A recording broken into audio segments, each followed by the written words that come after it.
Yan, manalangin po tayo. Panginoon, salamat o Jesus sa oras na ito na kami po ay nagkaroon ng pagkakataon na makapag-aral ninyo po mga salita online. Kung saan man pong lugar kami naroon, dalangin namin o Jesus ang malayang pagkilos, ang mga espiritu sa aming kalagitnaan. Maging tagapagturo ka namin, Lord God, kung ano man po yung mga issues, concerns, problems sa pinagdadaanan ng bawat isa. Lord, dalangin namin na ma-comfort kami ng inyong nga po mga salita. Andun yung kapangyarihan naman ng Espiritu at patuloy na manahan ka sa bawat isa po sa amin. Sa inyo, Lord, ng papurit pagsamba sa pangalan ni Jesus. Amen. Ang ating pong topic tonight, topic 216, Living Out Our Worship. Ang ating pong main verse, kukuhanin natin sa Psalm chapter 86 verses 12 to 13.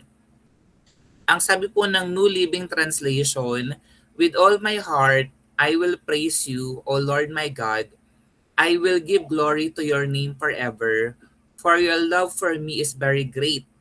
You have rescued me from the depths of death. Ganda, no? So this is a prayer na sinambit ni David sa ating Panginoon. Sa Tagalog, O Panginoong Diyos, buong puso'y laan, pupurihin kita magpakailanman at ihahayag ko iyong kadakilaan. O pagkadakila, pag-ibig mong wagas, dahil sa pag-ibig ako'y iniligtas, di hinayaang masadlak sa daigdig ng mga patay. Yan, marami ang nag-iisip na ang worship ay kanta lang tuwing Sunday service. Pero sa New Covenant of Grace, worship po is a lifestyle. Hindi lang sa bibig, kundi sa puso, sa isip at sa gawa. At ang Panginoon, dun po yung nakatingin. So, hindi po sa outward performance natin, kundi nakatingin ang Lord sa ating mga puso. Ang tunay na pagsamba ay response po sa kabutihan at biyaya ng Diyos. Kaya ang tanong sa atin, paano natin maisasabuhay ang worship beyond the songs? So hindi lang yung basta umaawit tayo para sa Panginoon, kundi patuloy nating nakikilala yung kabutihan, yung biyaya ng Diyos. At yung respond natin syempre doon, yung patuloy na mahalin ang gawain ng Lord, patuloy na sumunod sa kalooban ng Panginoon. Sa Psalm chapter 86 po, panalangin ni David na nagpapakita ng kanyang dependence sa Diyos. Despite trials sa pinagdaanan ni David during that time, he still chose to worship with all his heart. So sana ganun din tayo, di ba? Hindi man tayo exempted sa mga trials in life. Kaya marami po ako nakakausap, marami talagang pinagdadaanan sa kanilang mga buhay. Pero napakahalaga na andun pa rin na prayerful tayo. Andun pa rin na we are dependent sa Panginoon, na mas pipiliin pa rin natin na i-worship siya, i-honor siya, manalangin siya, lumapit sa Panginoon sa kabila ng mga pagsubok ng buhay. Yung sa Romans chapter 12 naman po, dito si Paul ay nagtuturo na ang worship ay hindi lang ritual, kundi pag-aalay ng buong buhay bilang living sacrifice. So mamaya babasahin po natin yan, na ang panalangin ni Pablo, ang gawin daw natin ay alay natin yung ating mga sarili na buhay na sakripisyo para sa Panginoon, buhay na handog para sa Lord. So ibig sabihin yung mismong buhay natin talagang ino-offer natin to honor the Lord. Yung sa John chapter 4 naman, dito si Jesus, he corrected the Samaritan woman. Sabi niya sa kanya, true worship is in spirit and in truth, hindi nakatali sa lugar kundi sa relasyon kay Kristo. Kasi ito yung conversation niya with the Samaritan woman na sinabi niya na doon sa lugar na yon, doon sa balon na yon, doon sumamba sila, yung kanununuan niya pa hanggang kay Jacob, doon sumamba sa Panginoon. So regardless kung nasaan ka man, 'di ba? Meron tayong attendee nasa States, merong nasa iba't ibang lugar, may nasa Laguna, merong nasa Batangas. Pero sabi dito, yung tunay na pagsamba dapat daw in spirit and in truth, 'di ba? Sa spirito at sa katotohanan. Worship goes beyond singing. It is an internal devotion that shows forth in external actions. So nakikita sa pagkatao natin, sa ating gratitude, sa ating obedience, sa ating surrender. It is continuous, meaning to say 24/7 response to who God is in our lives. Yan, 'di ba? Kung sino talaga ang Diyos sa buhay po natin. Living out of worship is a lifestyle of giving glory to God with our lives, our word, our heart, and our being. Tindi, no? So, ganun pala yung worship. Kala lang natin, mag-worship ako kay Lord, mag-church ako, kakanta ako para sa Panginoon, tutugtog ako para kay Lord. Hindi lang pala ganun yung worship. It's a lifestyle. Yung buong ikaw, yung buhay mo, yung paraan ng pananalita mo, yung nasa puso mo, yung pagkatao mo, yun po ang tunay na worship. Tatlong bagay ang gusto ko pang iwanan sa atin tonight. Number one, worship is gratitude. 'Di ba? Kaya ka nag-worship sa Lord kasi nagpapasalamat ka sa Kanya. Katulad ng sinabi ni David sa Psalm chapter 86 verse 12. Sabi niya, 'di ba, with all my heart I will praise you. O Panginoong Diyos, buong puso'y laan, pupurihin kita magpakailanman at ihahayag ko ang iyong kadakilaan. So with all my heart, dapat ganun tayo, hindi half-hearted, hindi kung kailan lang tayo nasa mood, kung kailan lang tayo masaya, kung kailan lang tayo available, saka lang tayo mag-worship sa Panginoon. Dapat buong puso.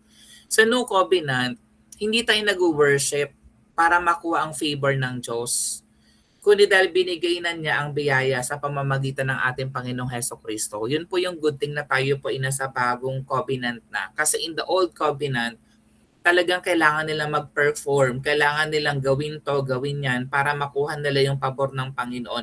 Pero sa panahon na natin, we start on sa finished work ni Jesus Christ sa cross.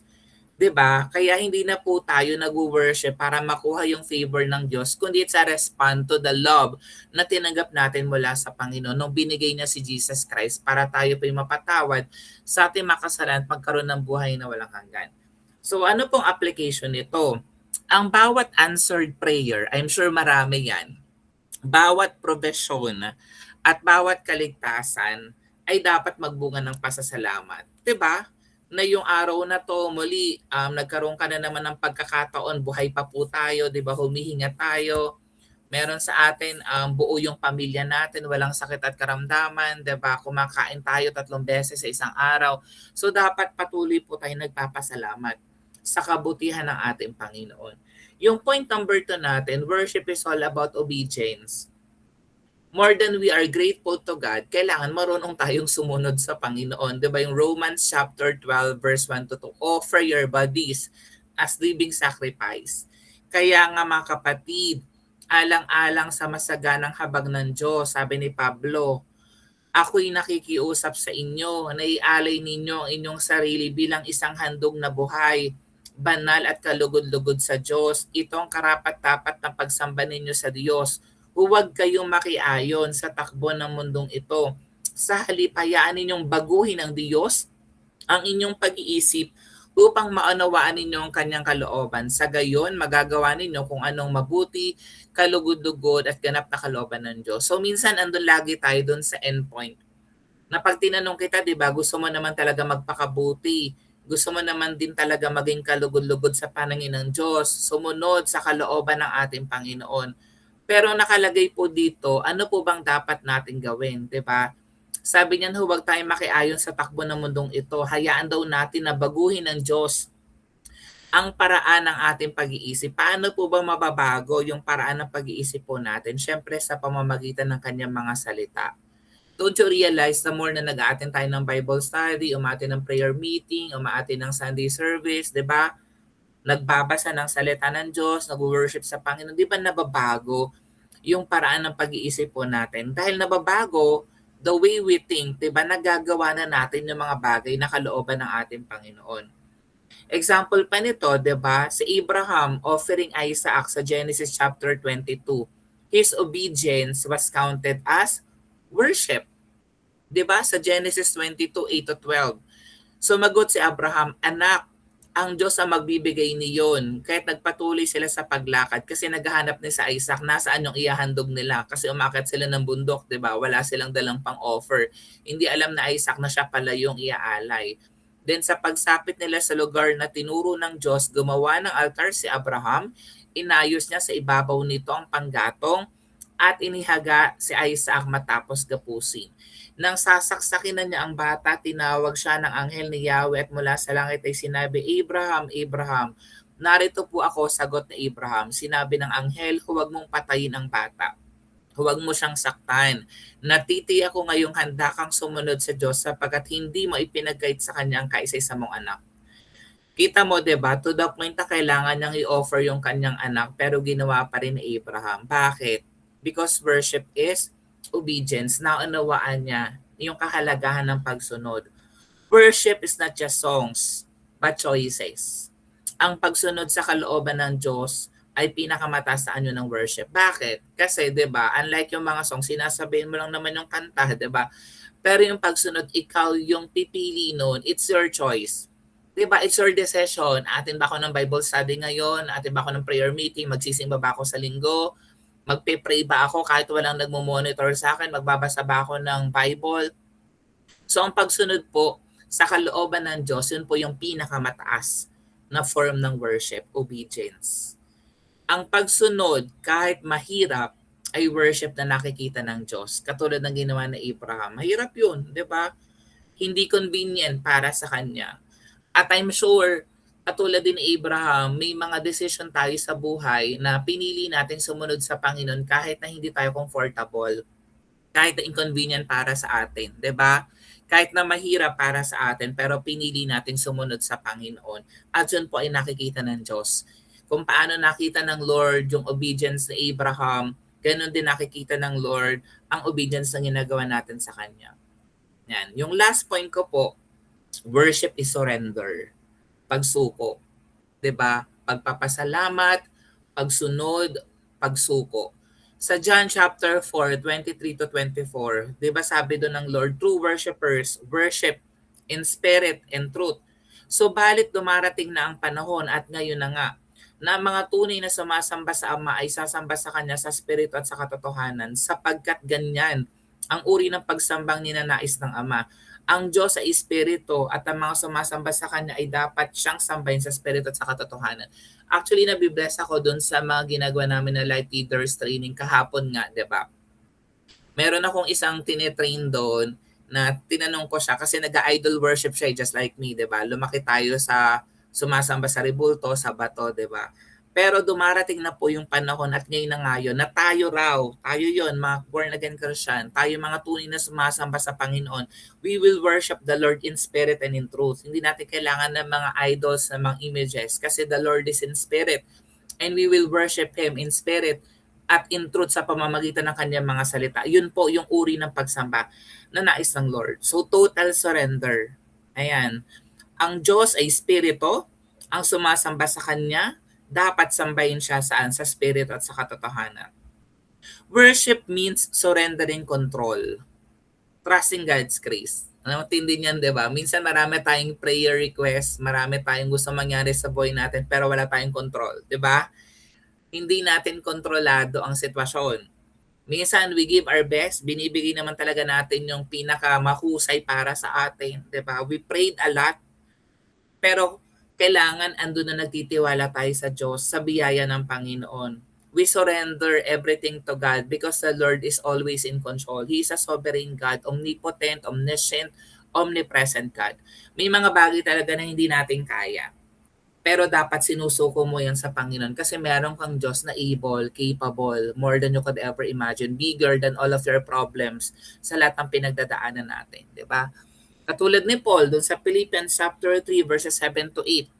He surrendered his achievements for the surpassing worth of knowing Christ. Ang tindi, no? Hirap din ang ginawa ni Pablo. Sabi dito, ngunit dahil kay Kristo, ang mga bagay na pinapahalagahan ko noon ay itinuring kong walang kabuluhan ngayon. Ano-ano mga bagay ang pinapahalagahan mo noon? Relationship, love life, pag-aaral, trabaho, pera, kalusugan, 'di ba? Ambition sa buhay, karunungan. Sabi niya dito, itinurong kong walang kabuluhan ngayon. Sabi ni Pablo, no? Oo, tinuturing kong walang kabuluhan ang lahat ng bagay bilang kapalit ng lalong mahalaga. Kasi naunawaan niya kung ano yung pinakamahalaga, ang pagkakilala kay Kristo Jesus na aking Panginoon. Ang lahat ng bagay ay pinalagay kong walang kabuluhan at itinuring kong basura, makamtan ko lamang si Kristo. Tindi, no? So andun talaga yung revelation kay Paul. Andun talaga yung matinding revelation sa kanya ng biyaya ng Diyos kung kaya't gano'n na rin na pinapahalagahan ang pagkakilala na kay Kristo Jesus. At tayo minsan ng mga born again Christians, nasiset aside natin yan, di ba? Na minsan, pag Sunday, hindi natin mabigay talaga para sa Panginoon. Pagbabasa ng salita ng Diyos, pananalangin, di ba, nasa-set aside natin para sa mga bagay na hindi gaanong mahalaga. Pero sabi ni Pablo, di ba, lalong mahalaga yung pagkakilala sa ating Panginoong Hesukristo. Kaya salamat sa Diyos, na tayo po'y nakakilala kay Lord, na tayo po'y kanyang kinahabagan. At sana patuloy tayong magpatuloy sa ating relasyon sa Kanya. Ayan, he surrendered his achievements for the surpassing worth of knowing Christ. Ang pagsuko ng pride, ang pagsuko ng plans, yan, mga plano sa buhay, at even yung ating mga sariling kagustuhan sa buhay ay worship na tunay. Tintin, no? Yung pala yun, na tunay na worship pala, yung sinosurrender mo lahat. Yung pagiging mayabang natin, yung mga pride natin dyan, diba? Yung ating mga plano, pansariling plano sa buhay, mga sariling kagustuhan para masunod lamang yung kalooban ng Diyos. So sinusuko natin ang lahat sa Panginoon. Yan, living out worship is not confined to church walls. So hindi po ito nasa loob lang ng simbahan. Maraming umaattend dito tonight na hindi ko naman nakakasama sa aming local church, pero we are still worshiping the Lord. Diba? Hindi kasi nakakonfine lang sa loob ng simbahan. It is a 24/7 lifestyle of gratitude, obedience, and surrender. Sa New Covenant, hindi tayo nag-worship para makuha acceptance ng Diyos. Tandaan mo yan, hindi natin para i-please ang Lord na always present tayo, always available tayo para tanggapin tayo ng Diyos. Kasi nauna na tayong tinanggap ng Lord nung tayo ay makasalanan, nung tayo hindi karapat-dapat, di ba? We worship because we are already accepted in Christ. At ang ganda nun, kasi wala nang condemnation, wala nang shame, wala nang guilt. Kasi nag-worship ka kasi alam mo na tanggap ka ng Diyos. Nag-worship ka dahil alam mo na mahal ka ng Panginoon. 'Di ba? Hindi mo kailangan i-earn yung pag-ibig ng Diyos kasi kusang ibinigay ng Lord sa bawat isa po sa atin kahit na tayo po ay nagiging pasaway. Kahit na minsan tayo po ay nagkakamali, patuloy pa rin nagkakasala. 'Di ba? The Lord already accepted each and every one of us. So anong dapat kong gawin? Kung ganun yung kalagayan ko, edi magpasalamat ka araw-araw sa biyaya ng Diyos. Gumawa ka ng desisyon na sumunod sa Kanya kahit mahirap. 'Di ba? Hindi naman talaga nangako ang Lord sa atin na magiging madali ang Christian journey natin, 'di ba? Maraming tribulations pero sabi ng Lord, I have overcome the world. So isuko natin yung mga bagay na humahadlang sa mas malalim na relasyon kay Kristo. 'Di ba? Kasi ang kaaway may ginagawang kaparaanan para hindi ka lumago, para hindi ka lumalim sa relationship mo kay Jesus Christ. So isuko po natin 'yon sa ating Panginoon. Ang challenge po sa atin tonight, kung tunay kang sumasamba, ipakita ito sa iyong pamumuhay, sa pasasalamat, sa pagsunod, at sa pagsuko kay Kristo araw-araw. Panginoon, salamat o Jesus sa gabing ito na kami po ay muli nakapag-aral na inyo po mga salita, living out worship, Panginoon. Salamat, Lord, that tinanggap nyo kami minahal po ninyo, Lord God, hindi man kami karapat-dapat, Panginoon, pero nauna na in-accept nyo kami, O Father God, minahal nyo kami. And by your grace, salangin namin na mag-grow pa kami, Panginoon Lord God, sa aming relasyon sa inyo. Mas piliin po namin na magpasalamat sa inyo, piliin namin na sumunod, piliin namin na sumuko, Panginoon Lord God, sa mga bagay na amin pong pinagdadaanan, Lord God. And we pray, Lord Jesus, na sa buhay po namin, kayo po ang patuloy na madakila, malulhati, maparanglan sa pangalan ni Jesus. Amen and amen.